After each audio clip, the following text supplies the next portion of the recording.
Another day, another place to discover. Dahil lagi siyang lumalabas sa newsfeed ko, na-curious talaga ako dito kung masarap ba talaga ang Duki. So tara, samahan niyo ako. So meron pala silang 19 branches guys. Nilagay ko na sa screen kung saan-saan yon. FB page nila nilagay ko na din. Ang pinuntahan ko na branch guys is SM North kasi yun yung pinakamalapit sa akin. Para hindi kayo maligaw guys, hanapin niyo ang The Annex. Third floor siya. Katabi siya ng Kuya J at saka Bonchon. FYI, first in the Philippines ang Doki for Korean tteokbokki buffet guys. Kasi usually, Korean samgyeopsal ang mga nakikita natin guys. So, first time ko din makasubok ng ganito guys. Kaya lalo akong na-curious. Tsaka, mahuhusgahan natin kung masarap ba dito at mare-recommend ko ba. Ito yung mga ina-offer nila mga food guys. So, may mga rice bowl sila. May 3 flavors. So, bulgogi ata to, tuna, kimchi. Yan guys, di ko alam kung bakit siya hindi bilog, pero ang pangalan niya is rice bowls.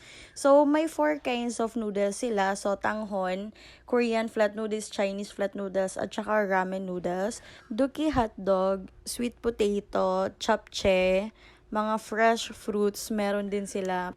Fish cake, at saka moltok, tok, tiktok. Hindi ko alam paano basahin guys. Basta yun na yun.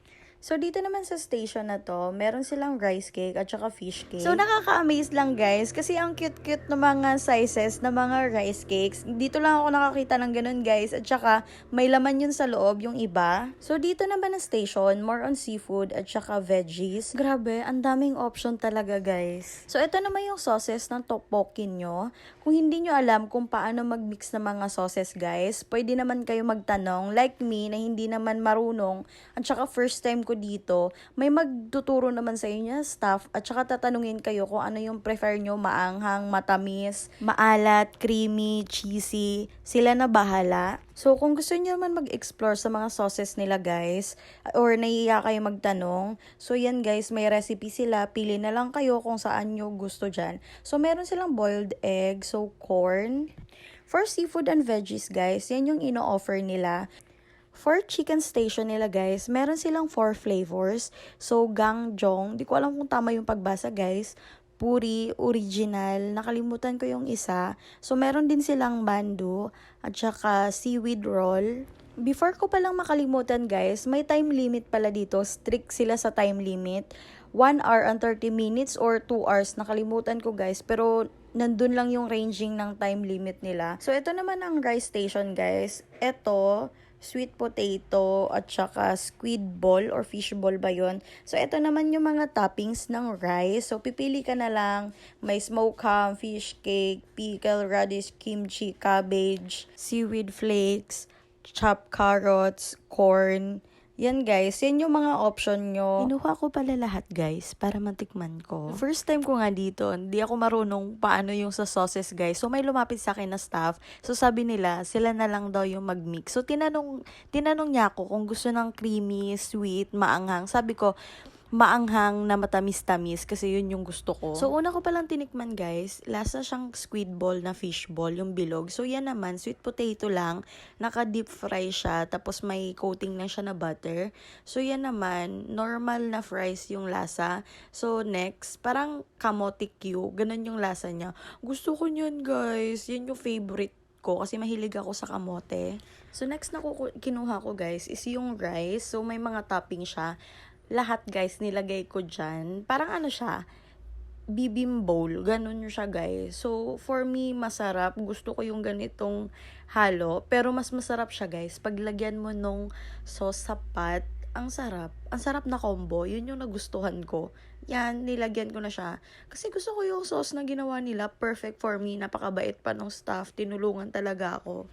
Next na titikman ko guys is seaweed roll. So yung naman neto, seaweed, tapos noodles ng japchae. Guys, ang sarap neto pag isawsaw sa sauce. Oh my god, perfect din siya. Nagustuhan ko to guys kasi pag hindi mo siya i-dip sa sauce, parang wala siyang lasa. Next is mandu. So yung mandu guys, same din sa seaweed roll. Ano siya, japchae noodles yung nakalagay. Masarap siya i-dip sa sauce kasi wala din siyang lasa guys. Kailan mo i-dip, perfect talaga yung sauce dito. Nagustuhan ko yung fruits nila dito guys. Ang tamis ng pineapple, lalo na yung watermelon. yan din, pabalik-balik din ako niyan guys kasi nagustuhan ko ang tamis, ang sarap. So sa sauce guys, nilagyan ko ng noodles, 3 klase. So hindi ko na lang siya nilagyan ng sotanghon noodles kasi feeling ko parang hindi siya bagay. So yung 3 flat Chinese, Korean flat noodles at saka yung ramen noodles, yun yung nilagay ko. Masarap siya guys, kaso nga lang, ang dami ko palang nakuha kahit onte. Nilagyan ko din siya ng rice cake guys, lahat ng klase, pero tag-iisa lang guys, kasi delikado, baka hindi ko maubos. Tapos, fish cake, lahat din ng klase, yung mga iba-ibang mga sizes, iba-ibang sukat, baka may pagkaiba ng lasa. So, kinuha ko din siya lahat. Nilagyan ko din siya ng spam, beef at saka pork samgyupsal meat. For veggie naman guys, nilagyan ko ng kangkong, carrots, cabbage, at saka mushroom. So, sa 599 mo guys, may Andy drinks na din siyang kasama. Ang ano lang dito guys, ang strict talaga nila sa time. Binabalik-balikan ako ng staff. Nare-remind talaga ako kung ilang minutes na lang ako. So ako, si ate girl naman, nagmamadali na kaya lalo akong nabusog. Pinaka-favorite ko talaga na part guys, itong chicken. Ang sarap lahat ng flavor. May 4 silang flavor guys, nagustuhan ko. Original, puri, gangjong. Recommend ko talaga guys na combo. Yung chicken, i-dip nyo talaga dun sa sauce. Ang sarap. Literal. Parang yung sauce guys, pwede siya sa lahat. Ang sarap niya. Parang halos lahat guys, dinidip ko talaga dun. So, ito naman na flavor guys is puri. So, cheesy side siya. Nagustuhan ko din to kasi mahilig naman ako sa mga cheese. So, ito naman guys, fish dog ang tawag dito. Nagustuhan ko din to. Fish cake siya guys, na may inano siya ng breadcrumbs, tapos deep fry, nilagyan ng sugar. Hindi ko lang nalagyan ng mustard, ketchup, kasi pwede ka maglagay ng sauce niya guys. For me, okay lang siya na original na ganun lang. Masarap siya. So, nakatatlong stick din ako nun. For chapcha naman guys, nagustuhan ko din to. Hindi lang tayong noodles, tama lang yung tamis niya. Ang sarap niya. So, eto naman, rice bowl. So, kinuha ko yung 3 flavor guys. Kimchi, tuna, tsaka bulgogi. Nagustuhan ko din to guys, pero wag yung damihan guys kasi nakakabusog siya.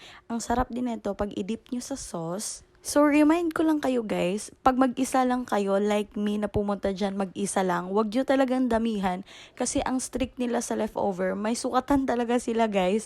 200 ang leftover charge nila per bowl. May sukat kasi yun guys. Pag makapuno ka ng 2 nun, 400 agad yon. Kaya mag-ingat-ingat tayo. Ang lola mo, muntik makabayan ng leftover kasi hindi na talaga kaya kahit onti lang yung pinagkukuha ko guys. Guys, baka isipin nyo hindi ko inubos yung nakita nyo kahit madami yun. Inubos ko talaga yun guys bago umalis. So, nag-crave ako ng sweet nung pagkalabas. So, nakita ko to, avocadoria. Tama ba? Avocadoria. So, ice cream siya guys na mga avocado flavors. Nagustuhan ko din to guys. Ang sarap pala nito kasi medyo pricey lang siya. Kahit ganun lang yung price niya guys, worth it naman talaga. Kaya kahit ganun, babalik talaga ako dito kasi favorite ko din ang avocado flavor. Lasang-lasa mo talaga yung pagka-avocado niya guys. At syempre, mararecommend ko sa inyo ang Duki. Guys, literal, babalik talaga ako doon kasi ang unique ng experience ko doon, ang bait-bait pa ng mga staff, sa food, ang sarap lahat guys, nagustuhan ko talaga, I swear. Kaya wag na kayo magdalawang isip guys, subukan nyo na ang Duki at saka Avocadoria, super recommend ko sila, hindi ako mapapaya dito sa recommendation ko na to, kasi ang unique talaga ng experience ko, ang sarap, hindi siya tapon pera. Totoo yun guys, walang halong joke doon. Ma-recommend ko talaga sila.